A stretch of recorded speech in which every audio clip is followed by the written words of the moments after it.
Christmas ഒക്കെ അങ്ങ് എത്താറായല്ലേ. നമുക്ക് നല്ല പെർഫെക്റ്റ് ആയിട്ട് ചിക്കൻ കട്ട്ലേറ്റ് ഉണ്ടാക്കിയെടുത്താലോ. വളരെ എളുപ്പത്തിൽ നമുക്ക് എങ്ങനെ ചിക്കൻ കട്ട്ലേറ്റ് ഉണ്ടാക്കുന്നത് എന്ന് നമുക്ക് നോക്കാം. 400 ഗ്രാമിൻ്റെ ചിക്കൻ ബ്രസ്റ്റ്, 1 ടീസ്പൂൺ കുരുമുളക് പൊടിയും അതുപോലെ ഉപ്പും ഇട്ട് നന്നായിട്ട് വേവിച്ചെടുക്കുക. തണുത്ത് കഴിയുമ്പോൾ ഞാനത് ചോപ്പറിൽ ഇതുപോലെ മിൻസ് ചെയ്തെടുത്തതാണ്. ഒത്തിരി അങ്ങ് അരിഞ്ഞു പോകരുത്, ഇതുപോലെ മിൻസ് ചെയ്തെടുത്താൽ മതി. അതെടുത്തങ്ങ് മാറ്റി വെക്കുക. വലിയ ഉരുളക്കിഴങ്ങാണ് 2 ഉരുളക്കിഴങ്ങ്, ചെറിയ ഉരുളക്കിഴങ്ങാണ് 3 ഉരുളക്കിഴങ്ങ് പുഴുങ്ങി പൊടിച്ച് വെക്കുക. അതുപോലെ 3 വലിയ സവാള, 6 അല്ലി വെളുത്തുള്ളി, ചെറിയൊരു കഷ്ണം ഇഞ്ചി, 2 പച്ചമുളക് ചോപ്പറിലിട്ട് നല്ലതായിട്ട് അരിഞ്ഞ് ഇതും അങ്ങ് മാറ്റി വെക്കുക. അടുത്തതായിട്ട് നമുക്ക് ഇതിലേക്ക് വേണ്ടത് ബ്രെഡ് ക്രംസ് ആണ്. ഞാൻ ബ്രെഡ് ഇവിടെ പൊടിച്ചെടുത്തിട്ടുണ്ട്. ഇതിൻ്റെ കോട്ടിങ്ങിന് വേണ്ടി ഒരു ബൗളിലോട്ട് 1.5 ടേബിൾ സ്പൂൺ മൈദയും 1 ടേബിൾ സ്പൂൺ കോൺഫ്ലോറും 2 നുള്ളി ഉപ്പും കൂടി ഇട്ട് നല്ലതായിട്ട് മിക്സ് ചെയ്ത് കുറച്ച് വെള്ളം ഒഴിച്ച് കൊടുത്ത് നല്ല ലൂസായിട്ടുള്ളൊരു ബാറ്ററാക്കി ഇതിനെ കലക്കിയെടുക്കുക. ഇതിന് പകരം മുട്ടയുടെ വെള്ള വേണേലും നിങ്ങൾക്ക് അടിച്ചെടുക്കാവുന്നതാണ്. ഇനി നമുക്ക് കട്ട്ലേറ്റ് തയ്യാറാക്കാൻ നോക്കാം. അതിനുവേണ്ടി ഒരു പാത്രത്തിലോട്ട് 2 ടേബിൾ സ്പൂൺ എണ്ണ ഒഴിച്ച് കൊടുത്തിട്ടുണ്ട്. എണ്ണ ചൂടായി വരുമ്പോഴത്തേക്ക് അരി വെച്ചിരിക്കുന്ന സവാളയൊക്കെ ഉണ്ടല്ലോ, അതങ്ങിട്ട് കൊടുക്കുക. എന്നിട്ട് സവാള വേണ്ടി വരാൻ ആവശ്യത്തിനുള്ള ഉപ്പിട്ട് കൊടുക്കുക. എന്നിട്ട് ഇതിനെ ഒന്ന് വഴറ്റിയെടുക്കുക. ഒത്തിരി നല്ലതായിട്ട് ബ്രൗൺ കളർ വരേണ്ട ആവശ്യമില്ല. ഉള്ളിയൊക്കെ നല്ലതായിട്ട് സോഫ്റ്റ് വരണം. ഈ ഒരു പരിവായി വന്നാൽ മതി. ഇതിലേക്ക് വേണ്ട മസാലകൾ ഇട്ട് കൊടുക്കാം. 1 ടീസ്പൂൺ കാശ്മീരി ചില്ലി പൗഡർ ഇട്ട് കൊടുക്കാം. അതുപോലെ 1 ടീസ്പൂൺ കുരുമുളക് പൊടിയും 1/4 ടീസ്പൂൺ മഞ്ഞൾപ്പൊടിയും 1 ടീസ്പൂൺ ഗരം മസാല ഇട്ട് കൊടുത്ത് അതിൻ്റെ പച്ചസ്മെല്ല് മാറുന്ന വരെ നല്ലതായിട്ട് ഇതിനെ ഇളക്കി കൊടുക്കുക. മസാലയുടെ പച്ചസ്മെല്ലൊക്കെ മാറി വന്നിട്ടുണ്ട്. മിൻസ് ചെയ്ത് വെച്ചിരിക്കുന്ന ചിക്കൻ ഇതിലോട്ട് അങ്ങ് ഇട്ട് കൊടുക്കാം.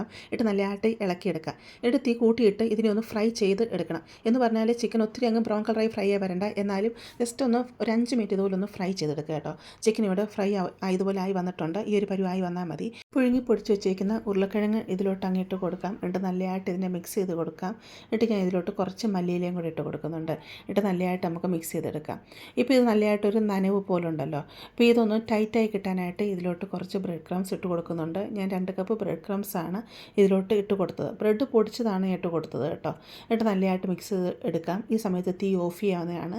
നല്ലതായിട്ട് മിക്സായി കിട്ടിക്കഴിയുമ്പോൾ കയ്യിലൊക്കെ ഒട്ടാത്തതുകൊണ്ട് ഈ ഒരു നമുക്ക് ഉരുട്ടി പിടിക്കാൻ പറ്റുന്ന ഒരു പരുവാവണം. ഇതൊത്തിരി ലൂസായിട്ട് തോന്നിക്കുന്നുണ്ടെങ്കിൽ കുറച്ച് ബ്രെഡും കൂടി ഇട്ട് കൊടുക്കുക കേട്ടോ. എന്നിട്ട് തീ ഓഫ് ചെയ്ത് തണുക്കാനായിട്ട് വെക്കുക. ഇത് ടേസ്റ്റ് നോക്കണേ. ഉപ്പോ ഗരം മസാലയോ കുരുമുളക് പൊടി എന്തെങ്കിലും വേണമെങ്കിൽ നിങ്ങൾക്ക് ഈ സമയത്ത് ഇട്ട് കൊടുക്കാവുന്നതാണ്.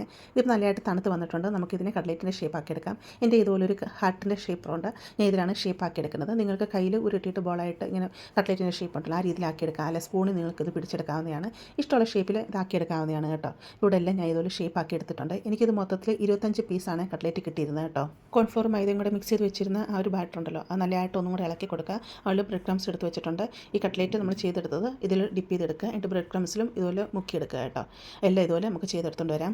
ഒരു ഫ്രൈ പാനിലോട്ട് എണ്ണ ഒഴിച്ച് കൊടുക്കാം. ഞാൻ ഇവിടെ ഷാലോ ഫ്രൈ ആണ് ചെയ്തെടുക്കുന്നത്.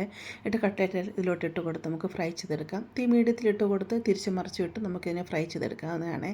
ഈ ക്രിസ്മസിന് എല്ലാവരും കട്ട്ലേറ്റ് ഇതുപോലെ ഉണ്ടാക്കി നോക്കുക. ഇഷ്ടപ്പെടുവാണെങ്കിൽ ചാനലൊന്ന് സബ്സ്ക്രൈബ് ചെയ്ത് സപ്പോർട്ട് ചെയ്യുക.